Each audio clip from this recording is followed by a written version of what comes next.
Buenas tardes, amigos. Vamos a leer Darwin y Wallace del libro Momentos Estelares de la Ciencia de Isaac Asimov. Uno de los libros más asombrosos que jamás se hayan escrito apareció en 1859, hace más de un siglo. Solo se tiraron 1250 ejemplares y al día siguiente de salir a la calle no quedaba ni uno en las librerías. Se hicieron reimpresiones y desaparecieron con la misma celeridad. El libro desató una enconada batalla de polémicas, donde fue objeto de ataques y de defensas, pero finalmente se alzó con la victoria. El libro es científico y no fácil de leer, y en algunos puntos está ya anticuado, pero jamás perdió popularidad. El título completo es Sobre el origen de las especies a través de la selección natural o la preservación de las razas favorecidas en la lucha por la vida. Hoy día lo conocemos sencillamente por el origen de las especies. El autor era un naturalista inglés de nombre Charles Robert Darwin. Charles Robert Darwin nació en Inglaterra el 12 de febrero de 1809, el mismo día que en una lóbrega choza de los bosques americanos nació Abraham Lincoln. Darwin, a diferencia de Lincoln, nació en el seno de una distinguida familia rodeado de comodidades. El padre y el abuelo de Darwin eran médicos y su abuelo, Erasmus Darwin, era también poeta y naturalista. La educación académica de Darwin apuntó en un principio hacia la medicina e incluso llegó a marchar a Edimburgo para iniciar su formación médica. Pronto comprobó que aquello no le interesaba. Sin embargo, fue en aquella época cuando conoció y trabó amistad con varios científicos y descubrió que quería ser naturalista, como su abuelo. Su vida dio el giro decisivo en 1831 cuando se enroló en el Beagle, un buque que estaba haciendo un periplo de 5 años por todo el mundo para explorar diversas costas y engrosar los conocimientos geográficos de aquel entonces. Darwin se enroló en calidad de naturalista, encargado de estudiar la vida animal y vegetal de lugares remotos. La primera escala fue Tenerife, en las Islas Canarias, y Brasil la segunda. Darwin capturó allí insectos y ñandús, grandes aves que han perdido la capacidad de vuelo. A medida que fueron bajando hacia el sur, observó que con el cambio de clima también cambiaban los tipos de plantas y animales. En la costa occidental de Sudamérica, donde el clima es distinto del de la oriental, observó muchos tipos que solo se daban allí y no en la otra costa.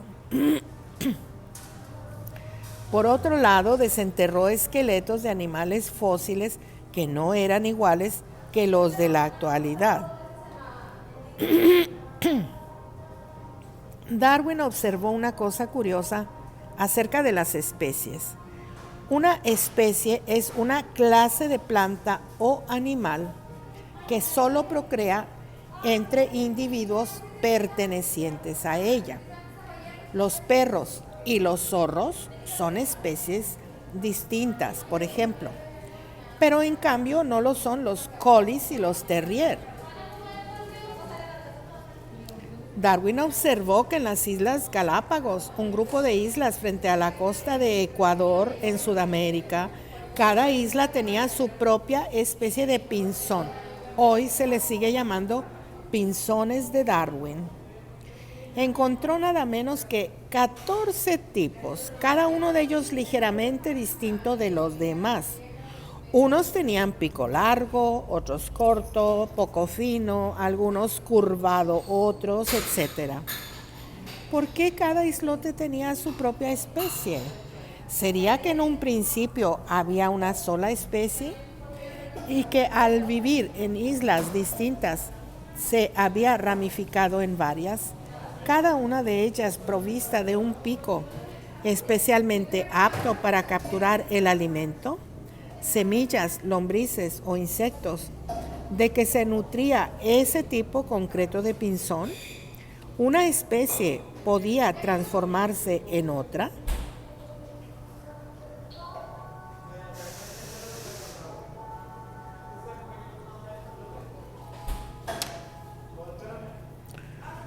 Tras abandonar las Islas Galápagos, el Beagle cruzó el Pacífico y recaló en diversos puertos e islas de Australia.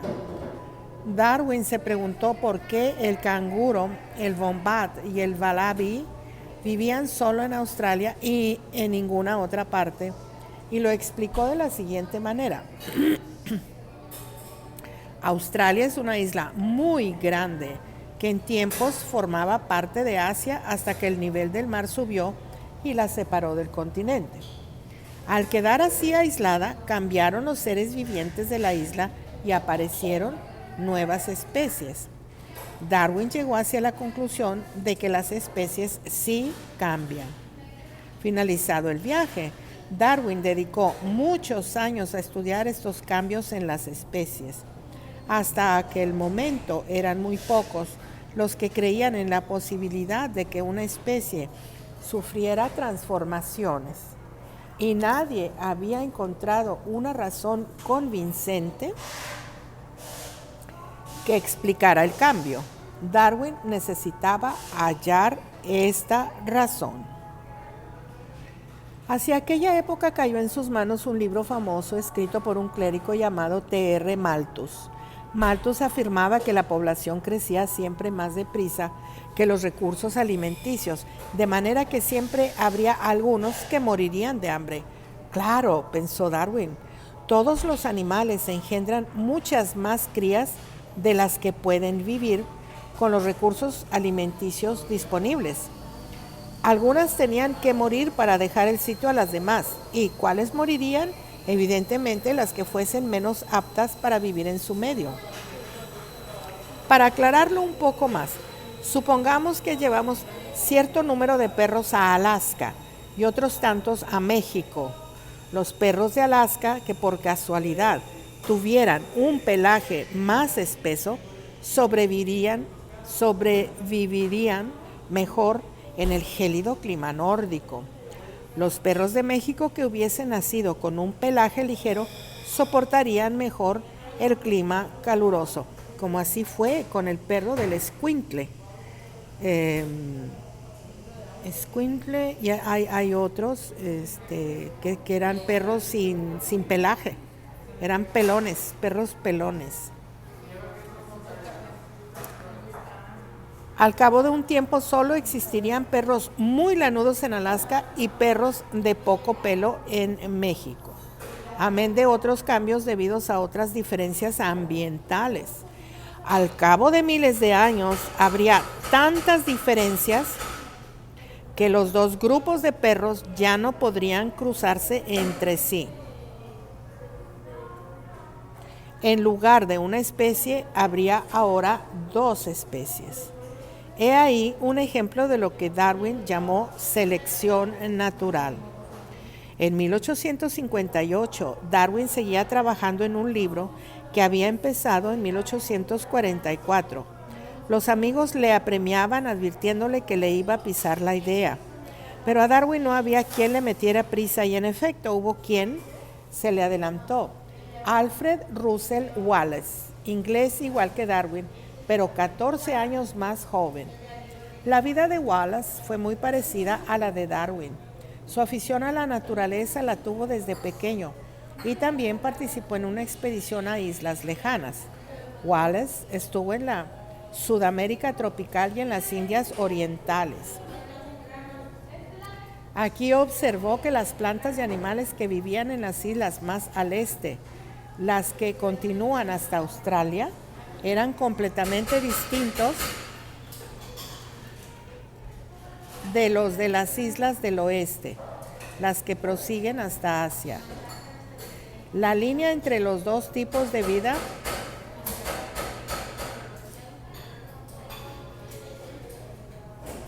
era nítida y serpenteaba el archipiélago. Hoy en día se sigue llamando línea de Wallace. En 1855, durante su estancia en Borneo, le vino la idea de que las especies tenían que cambiar con el tiempo. Y en 1858 empezó a reflexionar también, igual que Darwin, sobre el libro de Malthus, llegando a la conclusión de que los cambios tienen lugar por selección natural, que él llamó la supervivencia de los más aptos. Pero había una diferencia entre Darwin y Wallace. Después de 14 años, el primero estaba trabajando aún en el libro, mientras que Wallace, de otro talante, concibió la idea, se sentó a escribir y lo despachó en 2 días. ¿Y a quién diremos que envió Wallace el manuscrito? Para su lectura y crítica, al famoso naturalista Charles Darwin, naturalmente.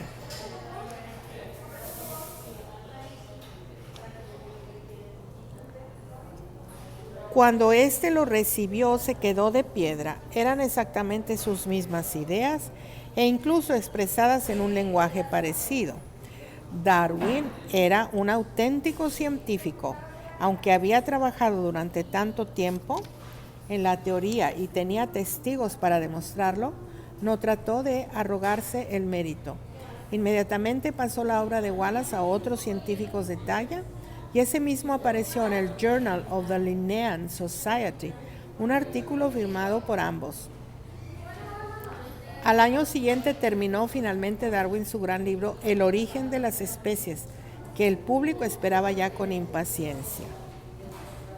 Bueno, Darwin murió el 19 de abril de 1882 y nunca llegó a conocer bien las leyes de la herencia. Wallace vivió hasta 1913 y él sí conoció la obra de Mendel y de otros genetistas. La gente suele decir que Darwin fue el creador de la teoría de la evolución, la teoría de que la vida comenzó en formas elementales, fue cambiando lentamente, se hizo más compleja y desembocó finalmente en las especies actuales. Lo cierto es que él no fue su creador, porque muchos pensadores, entre los que no puede dejar de señalarse al francés Jean-Baptiste de Lamarck, habían expuesto ya teorías parecidas. La de Lamarck es 50 años anterior.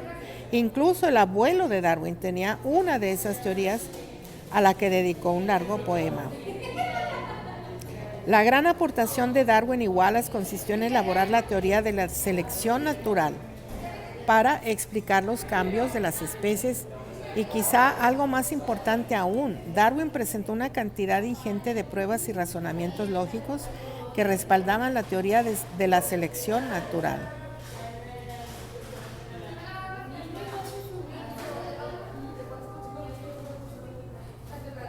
La idea de Darwin y Wallace revolucionó la concepción de los biólogos, convirtió las ciencias de la vida en una sola ciencia. El hombre pasó a ocupar el lugar que le correspondía en el esquema de la vida, pues también él, como las demás especies, provenía de formas más elementales. Bien, gracias por acompañarme. Nos vemos en la próxima.